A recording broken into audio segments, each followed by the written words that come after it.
चलिए, हमारी बुक से प्रोस्पेक्टस चैप्टर को हम रिवीजन कर रहे हैं, जल्दी से देखिएगा।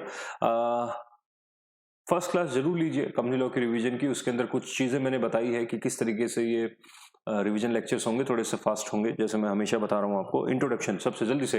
प्रोस्पेक्टस क्या होता है? Prospectus means any document, any simple document which contains the prospectus of which contain the characteristic of the prospectus mentioned in the section 2 subsection 70 of the Companies Act 2013 or any previous law prevailing in the country shall be treated as a prospectus. Suppose company को prospectus काम क्या आता है, क्या होता है? Company जब भी पैसा लेना चाहती है, फॉर एग्जांपल अगर कंपनी को पैसा काम करने के लिए पैसा चाहिए, चाहे प्राइवेट कंपनी हो पब्लिक कंपनी हो, तो पैसा पब्लिक से ले सकती है। अगर प्राइवेट कंपनी को पैसा लेना है तो वो पब्लिक इशू के थ्रू नहीं ले सकती, वो प्राइवेट प्लेसमेंट के थ्रू ले सकती है या राइट इशू के थ्रू भी ले सकती है। ध्यान रखें, राइट इशू के थ्रू भी प्राइवेट कंपनी पैसा रेज कर सकती है, ये कभी भी बच्चों को पता नहीं होता है।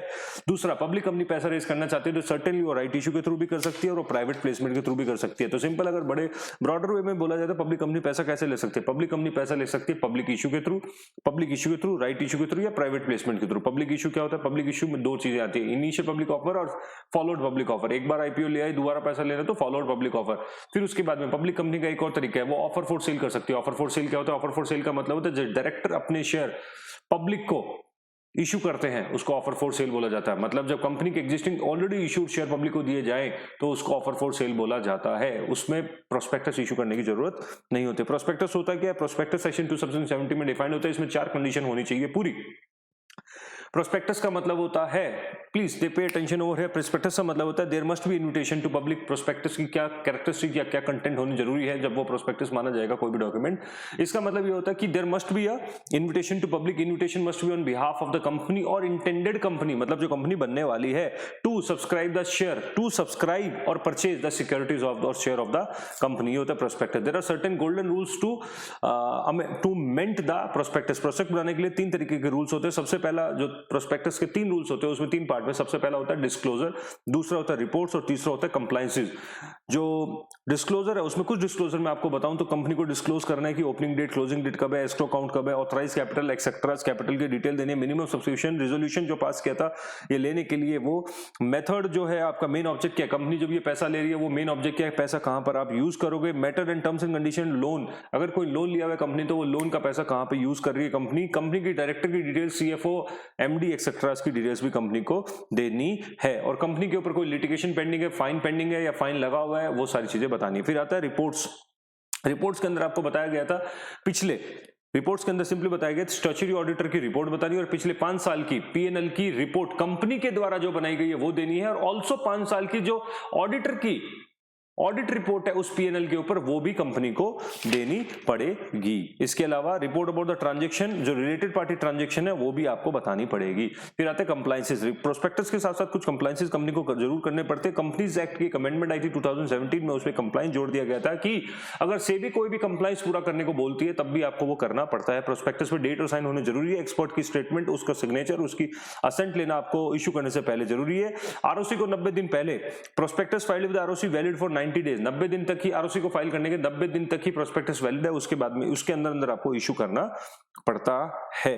फिर आता है कुछ सिविल लायबिलिटी और क्रिमिनल लायबिलिटी। तो सिविल लायबिलिटी का मतलब क्या होता है, जब आप किसी व्यक्ति विशेष, मतलब किसी एक इंडिविजुअल पर्सन को चीट कर रहे हो या इंडिविजुअल या फिर कुछ लोगों को, not society as large, society as large को करते हो तो आपको क्रिमिनल लायबिलिटी है, और सिविल लायबिलिटी जब किसी सिंगुलर 1 या 2 लोगों को कर रहे हो। समझिए 447 की एक लायबिलिटी होती है, 447 सेक्शन वो कहता है कि अगर आपने किसी भी पूरी होल सोसाइटी को आपने चीट किया, आपने प्रोस्पेक्टस में एक ऐसी लाइन लिख दी जिसके लिखने की वजह से बहुत सारे लोग इन्फ्लुएंस होंगे और उन्होंने शेयर को परचेज कर लिया, उस परचेज करने की वजह से उन लोगों को लॉस हो गया, तो इस केस के लिए कंपनी लायबल होगी। और डायरेक्टर या कंपनी, जो भी जिन लोगों ने भी लाइन दी है, फॉर एग्जांपल डायरेक्टर ने दिया तो director will be liable to pay certain penalties under section 447 which is the most important section. ये लायबिलिटी क्या कहती है? ये लायबिलिटी ये कहती है कि आपको सजा हो सकती है 6 महीने की और आपको मैक्सिमम सजा 10 साल की हो सकती है। 6 महीने से लेकर 10 साल की सजा, और अमाउंट इन्वॉल्व हो 3 गुना, उसका 3 गुना। सपोज आपने 1 करोड़ का फ्रॉड करा तो आपके 1 करोड़ से लेकर 3 करोड़ तक का फाइन आपके ऊपर लग सकता है, 3 गुना फाइन आपके ऊपर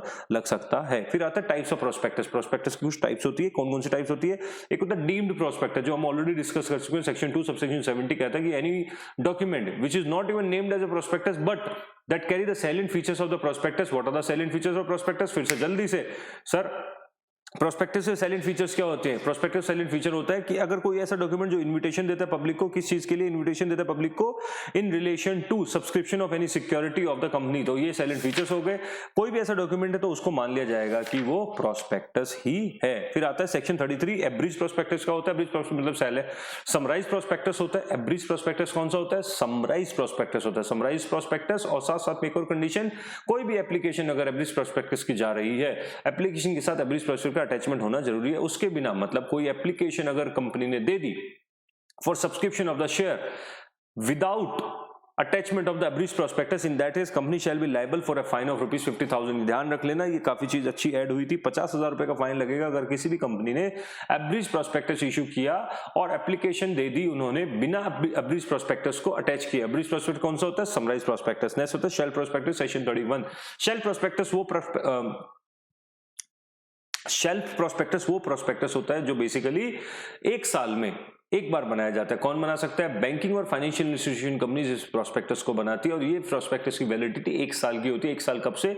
जिस दिन से ये फर्स्ट टाइम इशू होता है उस दिन से इसको 1 साल तक की वैधता के साथ, वैलिडिटी के साथ इसको बनाया जाता है। मतलब 1 साल के अंदर कंपनी को दूसरा प्रोस्पेक्टस बनाने की जरूरत नहीं पड़ती है। If there is any material change, अगर एक बार 2 इशू के बीच में 2 इशू लेके आ रही कंपनी शेल प्रोस्पेक्टस के बेसिस पे और उसमें सेकंड वाले के आने से पहले कोई भी बदलाव आ गए, कोई चेंजेस आ गए, एनी मटेरियल ऑल्टरेशन, सपोज पहले आपके जो सीईओ थे वो रतन टाटा थे, बाद में साइरस मिस्त्री बन गए दूसरे, between 2 shell prospectus issue, between 2 public issue, अगर शेल प्रोस्पेक्टस के अंदर कोई चेंजेस आ जाते हैं, जो कि क्योंकि साल तो 1 साल वैलिड रहता था, याद अगर आपको रेगुलर क्लासेस में मैंने आपको इसको बहुत डिटेल में बताया था, तो वो जो चेंजेस है कंपनी इंफॉर्मेशन मेमोरेंडम नाम का एक लेटर जो है उसको आरओसी को देना है और उसके अंदर हाईलाइट करके बता देगी कि सर ये चेंजेस आए थे। इसके बाद में हमने एक चीज पढ़ी थी कि PS2 फॉर्म होता है शेल्फ इंफॉर्मेशन मेमोरेंडम का जो फॉर्मेट होता है वो PS2 में लिखा होता है, ध्यान रखना। रेड हेरिंग प्रोस्पेक्टस क्या होता है? सेक्शन 32 कहता है ऐसा prospectus, such prospectus which do not carry the either the price और द क्वांटम, जिसमें प्राइस या क्वांटम मिसिंग होता है उसको क्या बोला जाता है? Red herring prospectus. ये बेसिकली तब यूज किया जाता है बुक बिल्डिंग प्रोसेस, जब आप कंपनी कभी भी बुक बिल्डिंग प्रोसेस के थ्रू अगर सिक्योरिटीज इशू करती है, दैट इज फिक्स प्राइस नहीं, प्राइस रेंज के थ्रू करती है, तो उसको क्या बोला जाता है? रेड हेरिंग प्रोस्पेक्टस बोला जाता है। रेड हेरिंग प्रोस्पेक्टस या book building prospectus, book building process भी इसका नाम होता है। Book building is basically mechanism to trace the demand of your securities in the market. Clear? चलिए आगे, issue of share at premium, section 52 इसको deal करता है। शेयर प्रीमियम 5 जगह यूज हो सकता है। शेयर प्रीमियम का जो पैसा है खाली प्रॉफिट नहीं होता है कभी भी, और ये 5 जगह यूज हो सकता है। कौन सा? बोनस और बायबैक। शेयर प्रीमियम कहां यूज हो सकता है सर? बोनस शेयर के लिए, बायबैक के लिए, या फिर राइटिंग ऑफ प्रिलिमिनरी एक्सपेंसेस, या फिर राइटिंग ऑफ द कमीशन और discount at the time of issue of the debenture or the share, या फिर redemption at the time of premium payment of the premium of the preference share और the debenture, उसके लिए भी use हो सकता है। फिर आता है share issue at discount, section 53 कहता है issue of share at discount is prohibited. 2013 companies act से share issue at discount is not allowed, और इसकी 2 एक्सेप्शन है। पहली एक्सेप्शन है स्वेट इक्विटी शेयर डिस्काउंट पे इशू हो सकते हैं, अलाउड है। और 2017 की एक अमेंडमेंट आई थी, उस अमेंडमेंट में ये भी बोला गया था कि सर अगर क्रेडिटर्स को जो पैसा है, क्रेडिटर को अगर मान लो कुछ पैसा देना था, उस पैसा देने की बजाय हमने उनको बोल दिया कि भैया आप शेयर ले लो हमसे, हम आपको शेयर देने को तैयार है, तो वो शेयर भी डिस्काउंट पे इशू हो सकते हैं। तो फिर से issue of share at discount, section 53 कहता है issue of share at discount is prohibited, but इसकी 2 एक्सेप्शन है। पहला स्वेट इक्विटी शेयर, दूसरा 2017 की अमेंडमेंट आई, उसमें ये बोला गया सर अगर क्रेडिटर का जो डेट है उसको आप कन्वर्ट करके उनको शेयर इशू करते हो तो वो शेयर भी डिस्काउंट पे इशू हो सकते हैं, ये ध्यान रखना है। 2019 एक रीसेंट अमेंडमेंट आई थी जिसमें इनको पेनल्टी को बदल दिया गया इनकी, अगर किसी भी कंपनी ने इशू ऑफ शेयर डिस्काउंट कर दिए other than the security share और conversion of debt of creditor, इसके अलावा कभी भी किसी ने कर दिया तो उसके अंदर फाइन लगेगा, कंपनी और ऑफिसर के ऊपर फाइन लगेगा। कंपनी के ऊपर जो फाइन लगेगा वो हो सकता है मैक्सिमम